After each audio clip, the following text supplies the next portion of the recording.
Hello everyone, কেমন আছো সবাই? নিশ্চয়ই ভালো আছো। দেখো, ডিসেম্বর মাস পড়ে গেছে, মানে শীতও পড়ে গেছে, ভীষণভাবে ঠান্ডা পড়েছে, তো আমাদের পিকনিকও শুরু হয়ে গেছে। তো আজ ছিল আমার বাপের বাড়িতে, সব বোনেরা মিলে পিকনিক করবো ভেবেছিলাম। তো আমি সেখানেই চলে যাচ্ছিলাম, আর এই পাঁপড়ের প্যাকেটটা কিনেছিলাম আমি আমার পকেট থেকেই খরচ করে আর কি। তো এটা দেখো আমি এখানে রাখলাম, এটা হলো আমাদের বাগানের পিছনেরটা হলো আমার কাকুর গাড়ি। এখানেই থাকে আমাদের গাড়িটা আর কি, বাগানেই থাকে।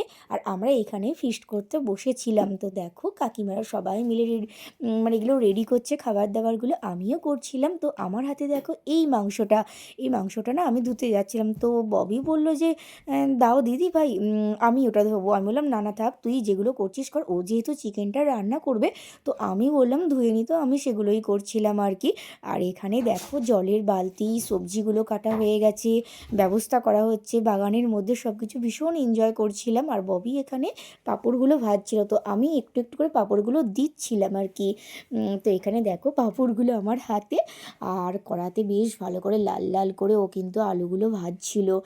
মানে ও খুব ভালো চিকেন করতে পারে। আর এখানে আমার মেয়েকে দেখো কী কাণ্ডই না করছে, একবার মারপিট করছে, ঝগড়া করছে, কি করবে বুঝে উঠতে পারছি না। আমি যেন ওকে নিয়ে নাজেহাল হয়ে যাচ্ছি মাঝের মধ্যে।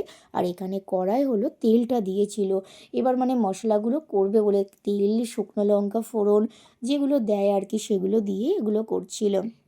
তো আমি যেহেতু অনেক দিন বাদ মানে আমার বাপের বাড়িতে পিকনিক করছি, আমার তো ভীষণ মজা লাগছিল। মানে অনেক দিন প্রায় 3 থেকে 4 বছর বাদ।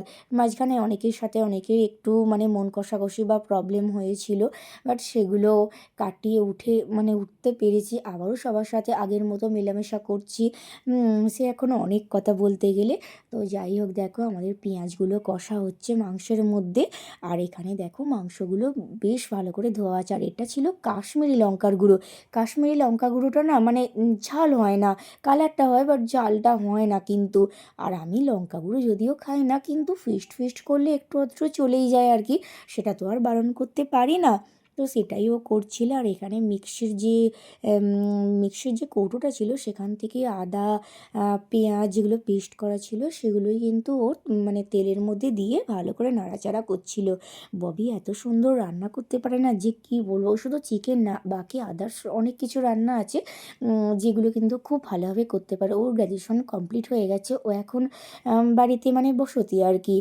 যদিও ওর বিয়ে ঠিক হয়ে গেছে, সামনের বৈশাখেই হয়তো হতে পারে। বেচারিটা আমাদের ছেড়ে চলে যাবে, একটু মন খারাপ হয়ই মাঝের মধ্যে ওর কথা ভাবলে। তো ওকে তো আমি আগে থেকেই বলে রেখেছি, তুই না নিমন্ত্রণ করলেও আমি কিন্তু মেহেন্দি অনুষ্ঠানের দিন থেকে কিন্তু তোর বাড়িতে যাব। ও বলেছে ঠিক আছে, আমি নিমন্ত্রণ না করলেও তুমি কিন্তু আসতে ভুলবে না। তো যাই হোক, এইসব কথাবার্তা বলেই আমাদের মধ্যে একটু হাসি ঠাট্টা হচ্ছিল আর কি। আর এই বাগানটা আমার দাদুরই বাগান ছিল। আমার দাদুর যেহেতু জায়গাটা অনেকটাই আছে, দাদুর মানে পুকুর জমি জায়গা কিছু কিছু হলেও আছে আর কি। তো এই বাগানটার মধ্যে আমাদের ফিস্ট মাঝের মধ্যেই হয়ে থাকে। আমি যে জয়েন করি না, বাট 3 থেকে 4 বছর পর কিন্তু আমি এই পিকনিকটার মধ্যে আমি জয়েন করেছিলাম। মানে বললামই তো যে একটু মাঝখানে প্রবলেম হয়েছিল। সো যাই হোক, সেসব কথা বাদ দাও। ফাইনালি দেখো আমাদের মশলা রেডি হয়ে গেছে। এত সুন্দর মশলাটা থেকে গন্ধ বেরোচ্ছিল না যে কি বলবো, একটা দারুণ স্মেল ছাড়ছিল। তো মনে হচ্ছে মশলাটাই একটু বসে বসে খাই। তো যাই হোক, দেখো চিকেনটা ও দিয়ে দিল। চিকেনটা যেহেতু 1 গামলা চিকেন ছিল, ও কিন্তু হাতে করে দিতে পারছিল না, যার জন্য চিকেনটা একটু ডাবুতে করে দিয়েছিল আর মানে দিচ্ছিল। আর এখানে আমি এই ডাবটা দেখো, ডাবটা হট করেই মানে আমার দাদুর তো বাগান, দাদুরই ডাব গাছ, হট করে এটা মানে মাংসের কড়ার মধ্যে পড়ে যেত। আমরা তো চারিধারেই বসেছিলাম, আমাদের মুখে ছিটকে যে আমাদের কী যে হতো। মানে থ্যাঙ্কস গড যে ভগবান আমাদের বাঁচিয়ে দিয়েছে, এটাতে একটা মানে অঘটন থেকে বাঁচিয়ে দিয়েছে আমাদের। তো দেখো এখানে মাংসটা হচ্ছিল ভালো করে, কড়াই মানে কষা হচ্ছিল। আর চিকেন কিন্তু একটু ভালো করে কষা না হলে কিন্তু হয় না, কষতে কষতে সেদ্ধ হয়ে যায়। চিকেনটা ভেবেছিলাম একটু কষা করব, বাট সবাই যখন আছে একটু ঝোল তো দরকার, মেখে খাবে, যার জন্য একটু ঝোল দিয়ে দেওয়া হয়েছে। আর দেখো এখানে জাস্ট ছবিটা দেখো, মানে ঝোলটা দেখেই মনে হচ্ছে না দারুণ একটা মানে চিকেনটা বানানো হয়েছে। আর এখানে দাদুকে খাবার দেওয়া হচ্ছিল, আর আমি বাটিটা নিয়ে যাচ্ছিলাম। বাটিতে বাটিতে মাংসগুলো মানে ভাগ করে বলে, আমি কিন্তু ভাগটা করতে পারছিলাম না। আমি ববিকেই বললাম, ববি তুই ভাগ করে ফেল, আমি পারবো না, এতগুলো মানে মাংস না আমি ঠিক ভাগ করতে পারবো না।